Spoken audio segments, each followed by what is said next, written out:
Mareen waraan bilisummaa Oromootiif mootummaa Itoophiyaa jidduutti Daar es Salaam Tanzaaniyaatti geggeeffame eegii fashalaa hin duubatti namoonni adda addaa yaada isaanii kennachaa jiru. Sun keessaa tokko obbo Leencoo Lataati. Akka obbo Leencootti ammaan booda Jaalmarroon biyyatti deebi'uun rakkisa akka ta'e akeeka.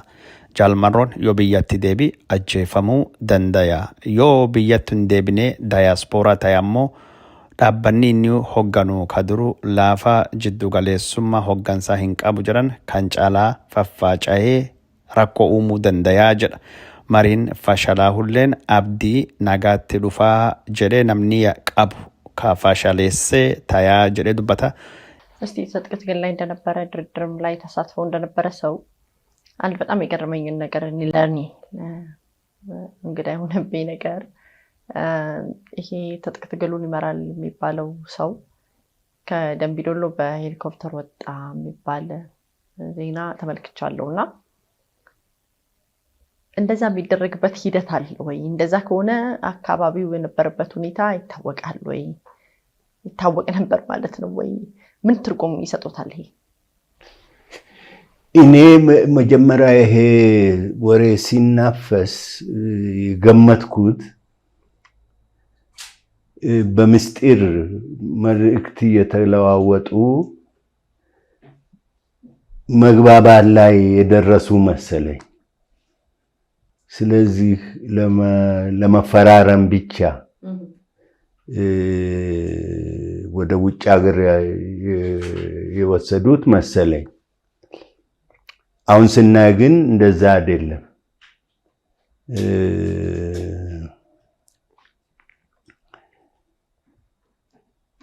ለድርድር ነው የወሰዱት ማለት ነው። ሳይው አሁን ወደ ኋላ ተመልሼ ሳይ ድርድሩ ወደ ስምምነት አልመራም። ከዚህ በኋላ ምን ይሆናል ነው እንግዲህ ይመልሱታል ልክ እንደወጣ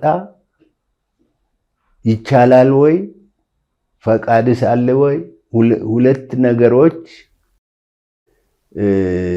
አስፈላጊ ናቸው። አንደኛ ነገር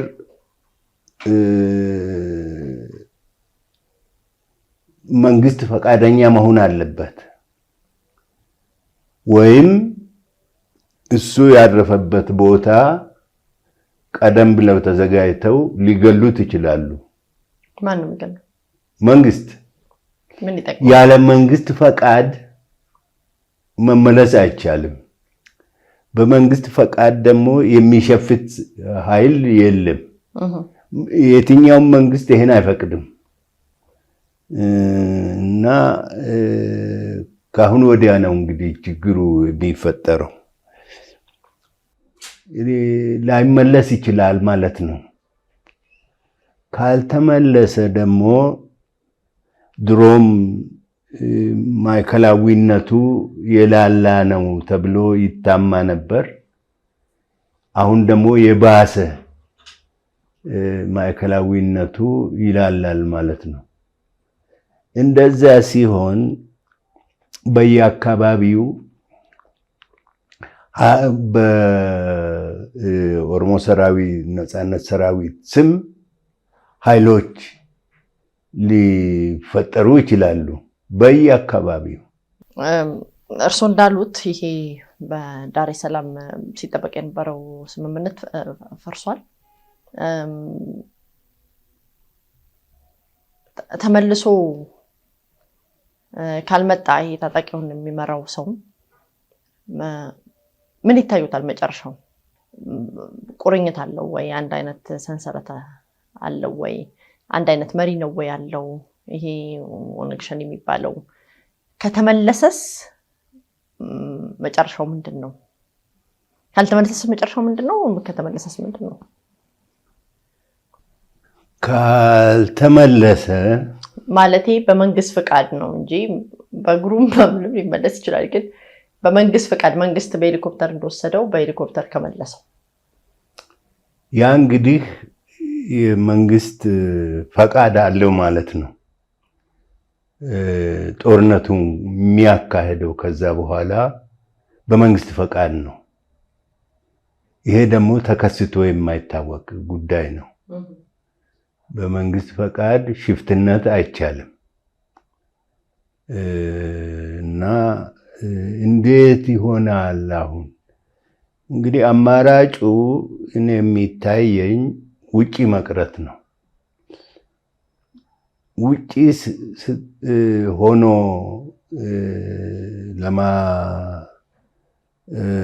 ትግሉን ለመምራት ከሞከረ የዲያስፖራ አካል ይሆናል ማለት ነው። ዲያስፖራ ደግሞ በየትኛውም ሀገር ኤክስትሪሚስት ፖዚሽን ነው የሚወስደው እና የባሰ ኤክስትሪሚስት ይሆናል የሚል ፍርሃት ነው ያለኝ። ከተመለሰ ያው በመንግስት ፈቃድ ነው። በመንግስት ፈቃድ ሲታመጽ እስከዛሬ ያየሁት ሁኔታ የለም። ስለዚህ በዛው ከቀረ ይሄ ትግሉን የሚመራው ሰው በዛው ከቀረ መንግስት ብልጥ ሆነ ማለት እንችላለን ወይ? ይሄስ ታሪካዊ እድል በጣም ወርቃማ ሊሆን የሚችል እድል የኦሮሞን ህዝብ ሊያሳርፍ ከመከራ በተለይም ወለጋን ሊያሳርፍ የሚችል የወርቃማ እድል አመለጠ ብለን ልንደመድም እንችላለን ወይ? ቀጣይ ምንድነው የሚታዩት? በእርግጥ ጊዜ የሚፈታው ብዙ ነገር እንዳለም ሆኖ መንግስት ብልጥ ሆኖ ነው ወይስ ታጣቂው ሞኝ ሆኖ ነው? ምን ይሰማዎታል? መንግስት እንዳለው ተሸክማችሁ መንግስት አድርጉኝ የሚባል ከሆነ በድርድር ሂደት ድርድርን ተሳትፎ ስለሚያውቁ በውጭ ሀገሮች በፈረንጆች አሸማጋይነት ተሳትፎበት ስለነበረ ምንድነው እንዲያደርገው ነገር? ብዙ የምናውቀው ነገር የለም። በምስጢር ነው የተካሄደው ድርድሩ። በየትኛው ወገን የትኛው ነጥብ ተነሳ፣ መጨረሻ ላይ መግባባት ያቃታቸው በምን ላይ ነው አናቅም። ይሄንን ያም ሆነ ይህ ያለ ስምምነት ማለቁ ግልጽ ሆኗል። ይሄ ደግሞ ህብረተሰቡን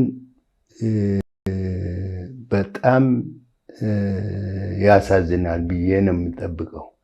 ለምን ህብረተሰቡ የተነካው ህብረተሰብ በዚህ ድርድር ላይ ትልቅ ተስፋ ጥሎ ነበር። ያልቅልን፣ እንገላገላለን፣ ሰላም ይወርዳል ብሎ ጠብቆ ነበረ።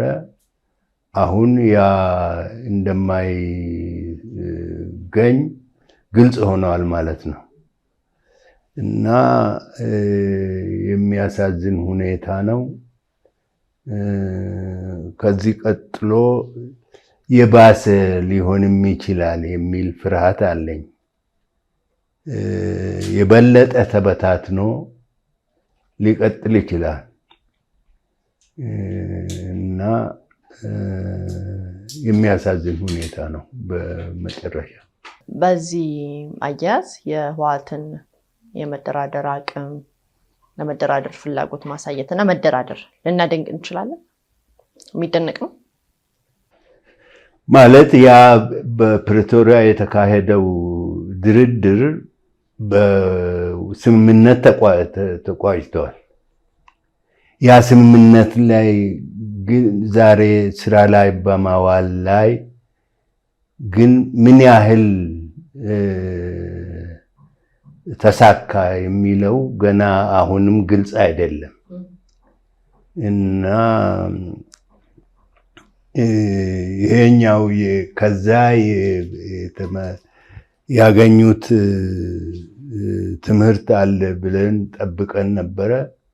ይሄኛው ይሻላል፣ የበለጠ ስራ ላይ ይውላል ብለን ጠብቀን ነበረ። እንግዲህ እስካሁን በሰላም ስምምነት አልተገኘም፣ ወደዛ አልገፋም ማለት ብቻ ነው የምንችለው በአሁኑ ደረጃ። ያዳ ኦቦ ሌንጮን ወልፈካቱ ቀባ አንሌን ጃልቀባ ጃልመሮን አራራ ፊገራ ታንዛኒያ ዴሚ ጀዳሜ ጀናን ዋንኒ ወሊጋልቴ መለቴ ሱዴም ናፈካቴ አብዲ ጉዳ ጉራድ የሮ አማንተና ነጋን ዳላቹ ደንዳ መርሳ ከነረቱ ጀዴ ሱኒን ዱራ ለፈጀል ወልሃሰዋ አካቱራን ዮካንሞ ወልዱባቹ አካ ደንዳያን ያዴ ጃልመሮን naga mallatteessu malee araaraaf malee riskii guddaa fudhatee bakka jiru bosona irraa bahee Daar es Salaam Tanzaaniyaa hin deemu. Kanaafuu wanni tokko ta'uu danda'a waan jedhu abdii guddaa qabaa ture. Abdiin wanni jennu suni akka jennettu hin taane tarii warra mootummaa yookaan ammoo jaarolee araarallee guddoo amanuu ta'uu ni mala. Araarii marsa tokkoffaa jaalmarroo waan hin jirree fi milkaa'uu dadhabe jaalmarroo walaasofna isattuu hoogganaa isattuu murteessuu danda'a jedhamee gaafatame. Anilleen inni achi deeme jennaan jaalmarroon akkasuma lafa ka'ee hin deemu. Marsaan lammaffaan kunin bu'aa qabeessa ta'a waan jedhu yaade amma akkamiin akka jaalmarroon biyyattu deebi'u yookaan ammoo bosonattu galu beekuun guddoo rakkisaadha. Tarii warri araaraa sun araara fachi geessanii ammoo bosonatti deebisanii dirree waraanatti buusna wabii waan kennaniif natti hin fakkaatu. Mootummaan tokkollee qaama isaa wal waraanu isaa wal lolu akka deemee nagaan dahoo isattu gale isaan wal lolu waan hayyamu natti hin fakkaatu. Amma odeeffannoon dhagaa jirutu gara Wallaggaa keessattuu godina Qeellamitti mootummaan haleellaa isaa babal'isee diroonillee achittuu akka bobbaasee diroonii mootummaa Abiyyi Wallaggaa fi godina Bunnoo Beddellee bakka waraanni bilisummaa Oromoo kan jaalmarroo keessachoo keessatti miidhaa dhaqqabsaa akka inni jiru uummata nagaa hedduu akka fixu argaa dhagayaa jirra. Mootummaan Abiy Ahmed waraana kan babal'isuun waan haajaa dhimma godhatee fakkaata. Waraanni kun bakka hedduu deemaa jira. Oduu irrattu akkuma argaa jirrutti garee Rippaabilikaanii garee badii shanii irratti harkaanfii fudhattee akkas taate raayyaan ittisa biyya duula akkasiitiin injifannoo akkasiitiin galee wanni gosa akkasii ammaan tana bal'inaan deemaa jira. Kukkuun hunduu mootummaan jaalmarroo ejjeesna yookaan qabna yookaan daaraa goonaa akkuma Tanzaaniyaa Daar es Salaamitti dhaadhatanii uleen mootummaa jabduudha isinii mararfannee dirra keessan laafaa kan malee daaraa isin goona jedhan sun itti deemuu danda'anii. Uleen mootummaan qabu cimtuun dirra raayyaa dirra waraan bilisummaa Oromoo ka cabsullee natti mul'atu garuu rakkoon guddoon dhalachuu dandeetti. Ammallee wanni ayyaatu jaalmarroo qabnaa ejjeesnaa waraan walitti babal'isnaa akkas walgoonaa qawween daaraa walgoonaa yaadi jiru kun fudhatama waan takka hin qabu. Waggaa 5 mootummaan yaalee jaalmarroo waraan bilisummaa Oromoo barbadeessuu hin dandeenye hin jirtanii jechuun mormachuurraa kaasee amma hin jirtanii wal mari'anna jedhee adeemsa dheeraa deemee jira. Kanaafuu ammallee taanaan wal mari'achuu wal haasa'uu karaa nagaatiin rakkoo furuu malee jaalmarroo ejjeesne yookaan daayaspooraa goonee rakkoo kana furra jedhanii yoo yaadan taate rakkoon hin furattu. Rakkoon walxaxa haga gaafin jaalmarroo bosonattuu galchite qabsoottus geessite sun hin furannettu. Ammallee jaalmarroon biraanii dhalata jaalmarroon biraanii ka hawaan taateef kan araaran nagayaan mariin fixuu malee falli biraa hin jiru. Nagaa malee wanni biraa hin jiru. Duula hammeenyaa jibbinsaa kan mootummaan karaa miidiyaa isaatiin shanee irrattuu qaama akkasii jedhee babbanaa jiru kan odoo mootummaan dhaabe dansaanaaf fakkaata. Waraanni bilisummaa Oromoolleen duula biltsiginnaa maali jejjedhee babbanu kan odoo dhaabanii yaadi araara yaadi nagaa waan Jawaar Mohammad barreessanii argitanii jirtanii kaawunsiliin amantii Oromoo ka idil addunyaallee ibsisaan baasan nagaatti dhalataa jiranii abdachaa turanii nagaan hin dhalanne ammallee taanaan balbaltee araara yoomuyyuu cufamtu nagaa malee wanni nu baasu hin jiru jedhanii yaada bareeda lafkaanii sanillee irratti eeguu hojjetame irratti hojjanne akka malee gaariina fakkaata. Nagaya araara malee wal ijjeesuun wal dhabamsiisuun jaalmarroo qabuun jaalmarroo ijjeesuun jaalmarroo akkas godhuun daayaspooraa godhuun wanni dhalata wanni jijjiirama tokkolleen hin jirtu jechuudha. Keessattuu mootummaan kun ammaan ta'u waraana diroonillee haa taatu waraan lafaa waraan xayyaaraa Oromiyaa keessatti babal'isaa jira. Garee Rippaabilikaanillee irratti hirmaachisee wanni nu Wallaggaara dhagayaa jirru wanni Bunnoo Beddellee Jimmaa fi Gujiillee naannoo adda addaa Oromiyaa keessatti dhagaa jirru kan fakkaata. wanni wagga shaniin hojjanne wanni har'a hojjetuuf hin jiru jechuudha. Keessattuu yeroo faannoo wajjin waraanii gaggeeffamaa jiru faannoon humni guddaa irree argatee mootummaa baay'ee rakkisaa jirutti Eertiraa wajjin waraana keessa seenuu Itoophiyaan wayita dandeettu kanatti rakkoolee biyya ormaa waliin qaban biyya ollaa waliin qaban mootummaan dhiphisee manisaa nagaa buusuu manisaa keessatti jijjiirama fiduudhaan araara laf qabsiisuudhaan tokkummaa uummataa gamtaa uummataa cimsuudhaan rakkoo nageenya qofa osoo hin taane rakkoo dinagdee furuu danda'a malee waraanii fala hin tahu waraanii dinagdee cabsaa uummata miidhaa.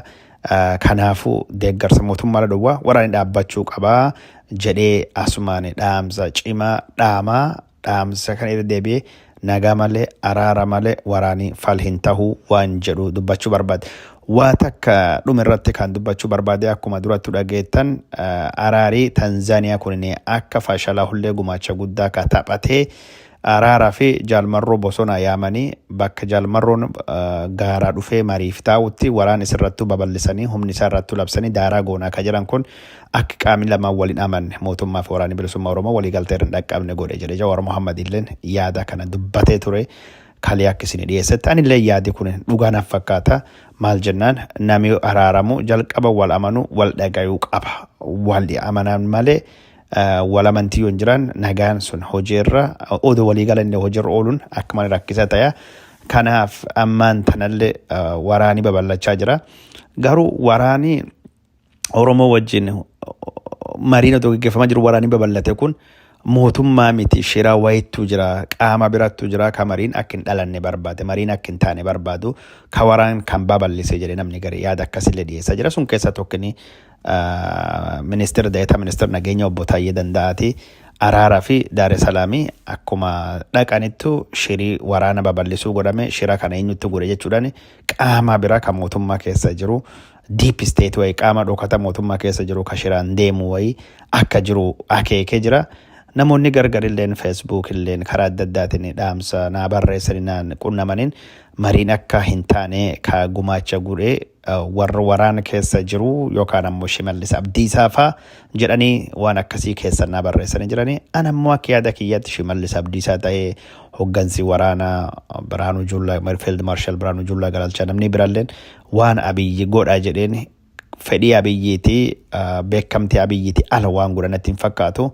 Walumaa galattu rakkoo hoggansa fiixee mataa irraati malee Abiy Ahmed araara fedhee Shimallis Abdiisaa fa'aatii hin feene yookaan ammoo Biraanuu Juullaa galchaa hin jaalanne kanaaf fashalaahee shira warrattu jira waan jedhu amanuun na rakkisa. Ta'ullee danda'a garuu walumaa galattu akkasitti ilaala Abiyyi waa hundaayyuu namni godhu isa na fakkaata. Shimallisii fi Field Marshal Biraanuu Juullaa galchaalleen ajajum isaatiin yookaan beekamtii isaatiin waan godhan yookaan Abiy Ahmed odoo argu itti dhiise malee sira dhuguu danda'a jedhee yaada. Sussunittuu jira kaan ammoo Shimallis Abdiisaa ammallee irra deebi'ee waan dhaamnuuf Oromiyaan nagaa taatu malee dippiloomaasiin ati naannolee waliin uumtu maallaqa miiliyoona 100 naannoo kanaa kenne sunii kenne amma naannoo kibbaa Itoophiyaa kibbaatiif miiliyoona 100 kennee jedhamee gabaafamaa jira. Naannolee hundaaf cufayyuu maallaqa ni kenna. Garuu naannolee wajjin dippiloomaasii hariiroo cimsuuf godhaa jirta. Manni kee Oromiyaa yoo nagaa hin qabaanne wanni tokkolleen hundee hin horattu jechuudha. Kanaaf nagaan Oromiyaa akka dursu akeekee dubbachuu barbaada. Waan na daawwattanii hordoftaniif hedduu isin galateeffadha.